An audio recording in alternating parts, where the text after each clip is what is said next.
Ladies and gentlemen, if you could please return to your seats. If you're still writing questions, please continue to do so and pass them to the ushers.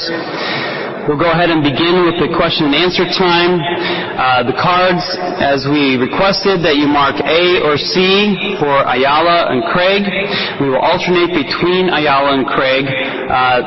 The person who the question is directed to will have 2 minutes to answer the question, and the other participant will have 1 minute to respond as well. So, without further ado, Dr. Montan will begin with the first question.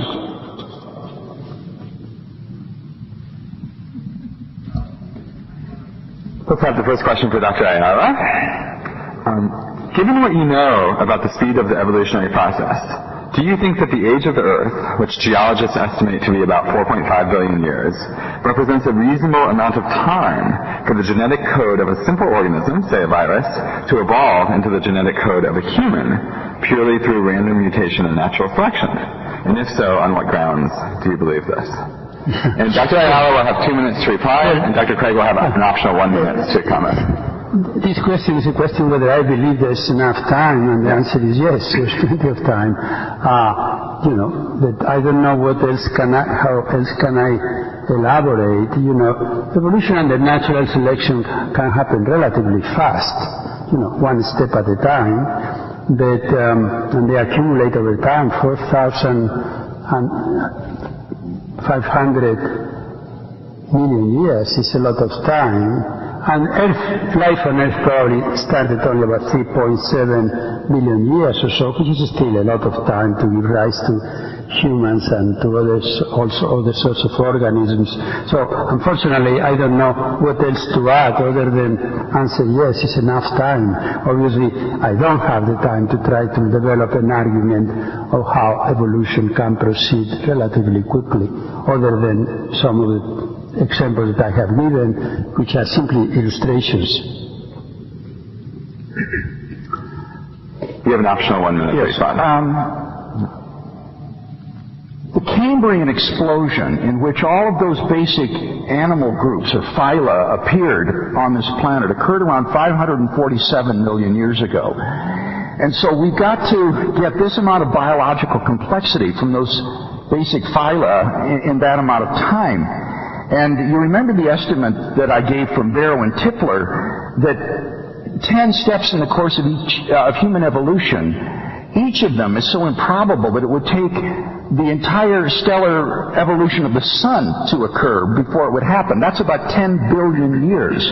So each of those steps would take around 10 billion years to happen by these mechanisms. So all of the evidence that I'm aware of, at least, is that these would not produce this kind of biological complexity in this amount of time. If evolution did occur, if common ancestry is correct, then it must have been guided by some kind of a supervising intelligence that directed it toward this end. We have a question now for Dr. Craig. It's a logical fallacy to assert that lack of evidence for one theory constitutes empirical evidence for a contradicting hypothesis. Simply arguing that macroevolutionary change is too complex and too extraordinarily improbable to occur through natural selection does not prove the viability of intelligent design. What clear empirical scientific evidence obtained from peer-reviewed experiments is there for intelligent design? I'm really glad for this question, because it's important to reiterate that I did not argue tonight that intelligent design is true. I said it's viable. And in the case of these mechanisms, if the mechanisms have not been demonstrated to have the efficacy to produce this kind of biological complexity in this amount of time, then it does seem to me that ID is at least viable. It deserves a place at the table, and that's all I was arguing for. Now, in terms of arguing for its truth, it is again a caricature of these ID theorists like Dembski and Behe to say that they argue, well, because random mutation and natural selection don't work, therefore intelligent design is true. That's not the way they argue. Remember, Dembski gives two very specific criteria for a design inference: extremely high in probability and an independently given pattern. And if something exhibits those two characteristics, then a design inference is justified. So this is not an appeal to fallacious either-or reasoning or ignorance. This is a principled inference based upon defended criteria. So to deny the inference, you've got to either attack the criteria and show why they're incorrect, or else you've got to show that biological systems don't meet the criteria. But let's have none of this claim that we're dealing here with an argument for an ignorance or God of the gaps. That simply ignores the way in which these ID theorists frame their arguments. So the improbability argument and the argument of independent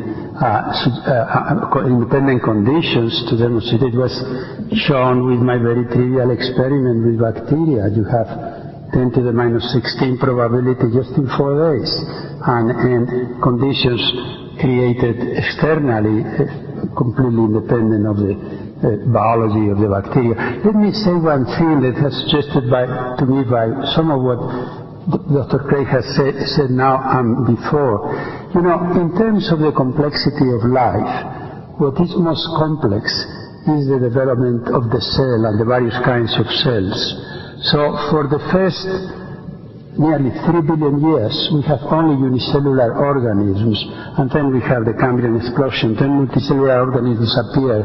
You know, we have groups of organisms where we have multicellular organisms, are called volvox, for example, that are very similar to unicellular organisms, and we have measured the number of genetic differences, going from one cell organism to a multicellular organism, with cell differentiated by being some reproductive, some otherwise somatic, takes 4 mutations only. So it can be accomplished very readily. Okay, let's move on to the next question. For Dr. Ayala, how can you say that God is not the designer of organisms while still saying that you believe in God? What do you think then is God's role? What was the first part? How do I say that God... How can you say that God is not the designer of organisms while still saying that you believe in God? What is God's role in your opinion? I don't know what is the problem. I think the problem is the other way around. Now, depends on what you mean by God being the designer of organisms.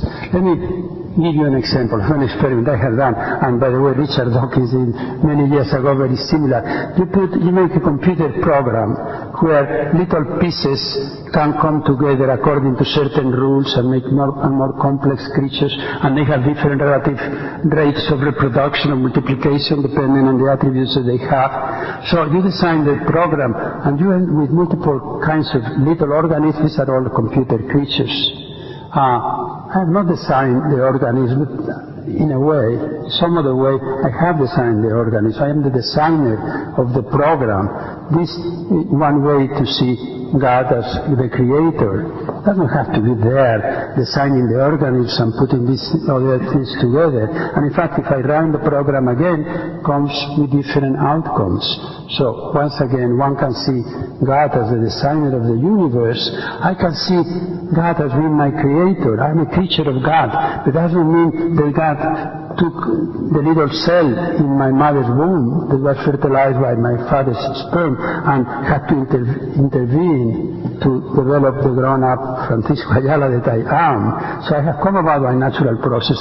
That's not incompatible with my being created by God. I think Professor Ayala's position is a consistent one.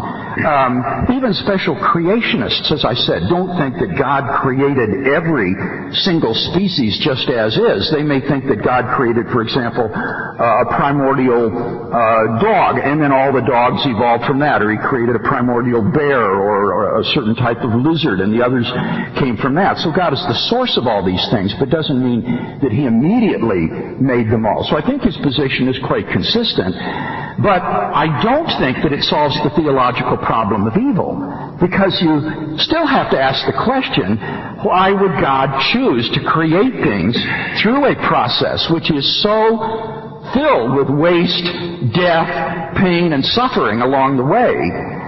Doesn't this call into question God's goodness? And there I think you have to revert to some sort of animal pain theodicy, such as I offered in my last speech.